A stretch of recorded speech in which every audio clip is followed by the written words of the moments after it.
Ibihe byiza kuri mwe mwese nshuti bakunzi mudasiba ndetse mudahwema gukurikirana amakuru n'ibiganiro bya Taifa Rwanda. Uyu munsi wa none tugiye kurebera hamwe ibitero byagabwe muri teritwari ya Rucuru. Aha ni mu burasirazuba bwa Kongo. N'ubundi ibi bitero byanashimangiwe cyane ko byagabwe n'ingabo za FARDC, ubwo bivuze ko ari ingabo za Kongo. Ni ibitero byahitanye abaturage b'abasivile batari bake. Bikaba binundi binumvikana cyangwa se binashimangirwa ko ari ibitero cyangwa se ari ibyaha by'intambara. Bikaba ari n'igitangaza kuba ibyaha by'intambara bishobora gukorwa n'igihugu runaka, hanyuma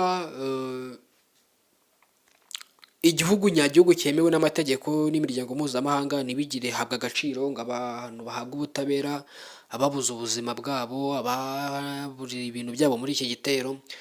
Ariko ugasanga ibihugu bikomakomeye n'ubundi bintu bifite inyungu cyane muri ibi nce biri gusa nk'ibikingira ikibaba icyo gihugu, ugasanga ntibashaka kubyumvikanisha, ntibashaka kumva uburyo ibyo bintu byabaye, ugasanga ni ibintu biteye impungenge. Gusa amagingo aya ngaya n'ubundi si ikibazo gishyashya, kubera yuko ingabo za FARDC hari igihe zigaba ibitero bikarangira zigabye mu nce zituwemo n'abaturage b'abasivili, kandi mu mategeko y'intambara birabujijwe kurasa umusivili, kuko burya intambara ivuze umusirikare ku musirikare, ahubwo bari kurwanira umuturage kugira ngo umwe amuyobore.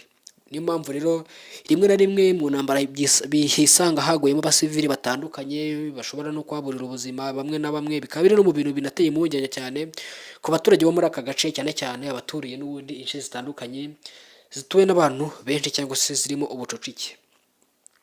Iki ni ikibazo kandi kinahangayikishije cyane abaturage bo muri Burasirazuba bwa Kongo bo mu bwoko bw'abatutsi, kubera yuko uyu mutwe ari mu 23 aho ugeze cyangwa se uduce uri kugenda usatira, bamwe mu baturage bakekwaho ubugambanyi cyangwa se kuba ibyitso byabo baricwa, abandi bakicwa urubozo, bagakubitwa, bakigirirwa nabi cyane.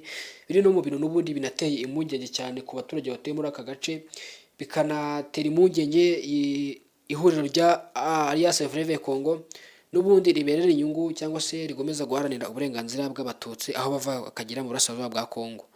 Gusa ingabo za FARDC nazo ntizihwema gutera ibitero cyangwa se kugaba ibitero bigafata mu nce zituwe n'abaturage b'abasivile, kandi byemewe mu miryango mpuzamahanga ndetse n'amategeko y'intambara. Ibi bintu ntabwo byemewe habe na gato. Rero ntushaka kwirengagiza ukuri kwa nyako, ntabwo ibyo bintu biza kuba bikunda, ntabwo ibyo bintu bikunda.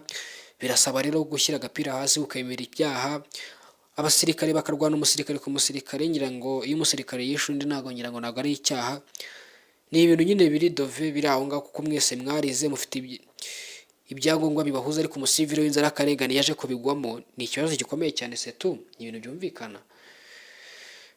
Ngira ngo kakaganiro gatore kangasoreza aha, ariko ngira ngo ku munsi w'ejo tuzagaruka ku nkuru zirambuye muri izi nce, tugira inkuru twakoraho yihariye ivuga kuri kwa nyako kuri